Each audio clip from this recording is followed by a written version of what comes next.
24.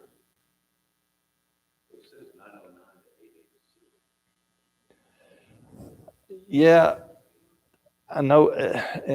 That's one of the confusing things here, because if you go by the timeline that you were looking at, there's no way that Asa got disease in his feet in the 36th year. It would have put it in the 27th year. So there's some confusion about the way the dates and times are. But if we go rely more on Scripture than we do outside, we're setting a timeline closer to 24. Right. So whoever did the timeline, that's one thing we gotta kind of watch for. And what Jeremy just said, Scripture says that it was 24 years. So that's where I'm going to rely. Then what kind of king was Baasha?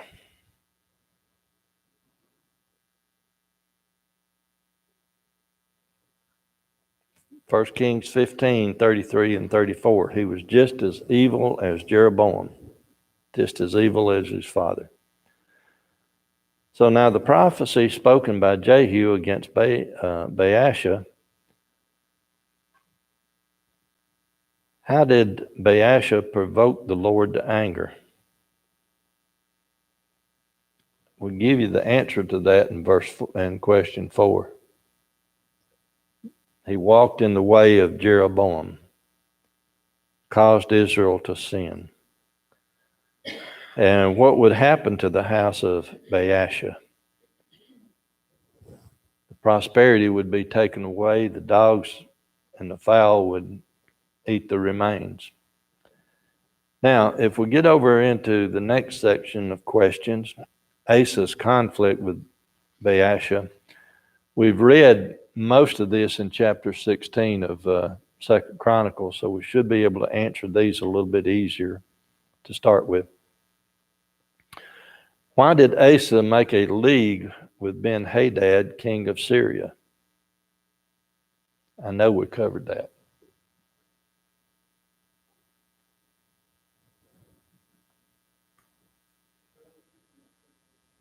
I'm sorry?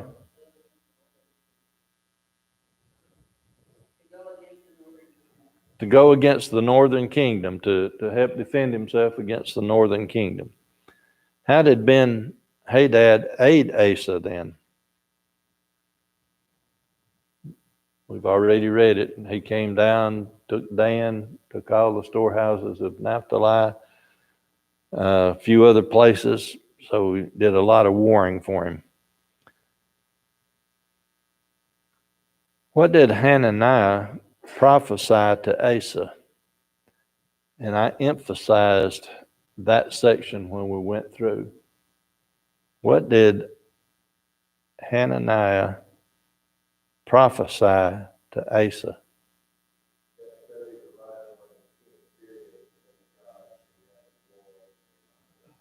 There you go.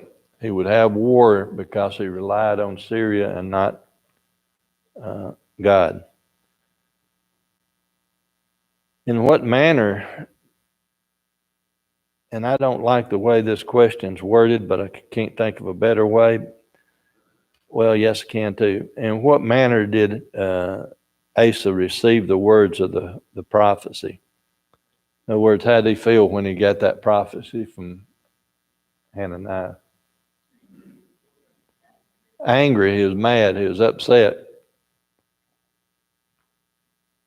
And what affliction did Asa have in his old age? And whom did he seek? Feet, and went to a physician.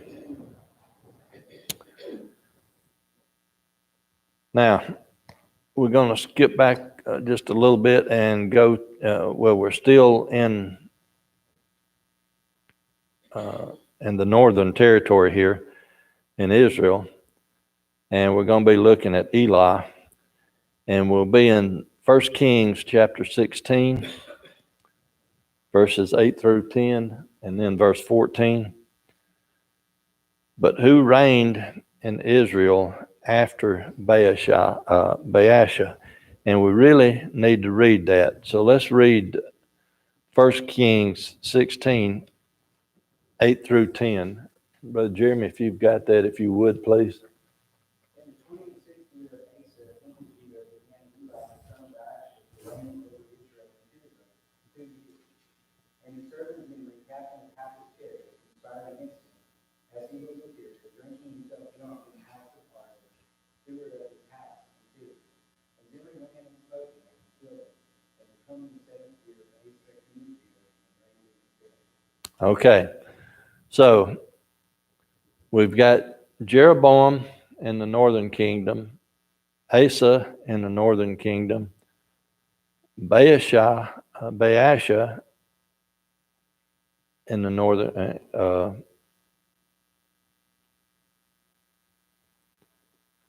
then Elah, and who conspired against him?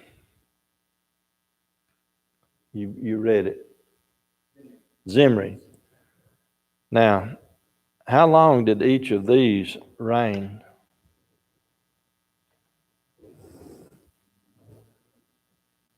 Roughly. I'm sorry? He only reigned how long? A week. 7 days. Zimri was 7 days. So how long was Elah?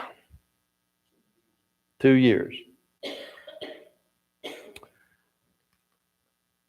How did Elah die?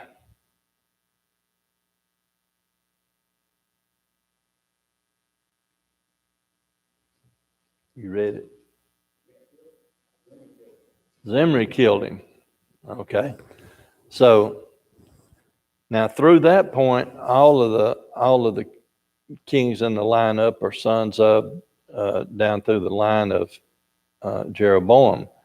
When Zimri takes over, that's outside that line.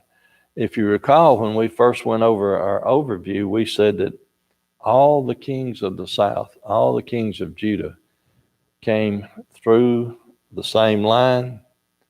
And here in the north, things are going to be jumbled up a little bit because people kill each other and carry on.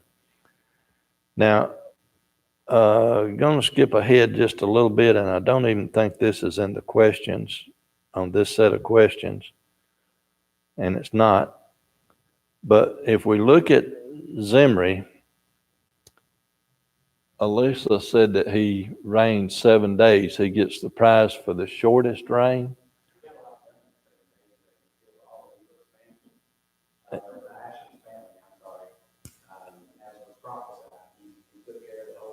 Took care of the whole family, killed them all.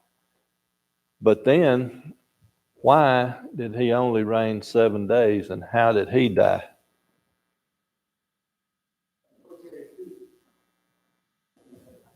Well, kind of, sort of. He killed himself. I'm going to summarize just a little bit since you're getting up to count. We're running out of time, and we may or may not get to the other two questions. But when Zimri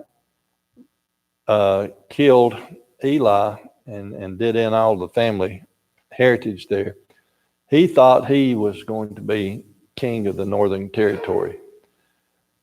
But the people wanted Omri, Omri, to be the king. And most of the people rallied around Omri.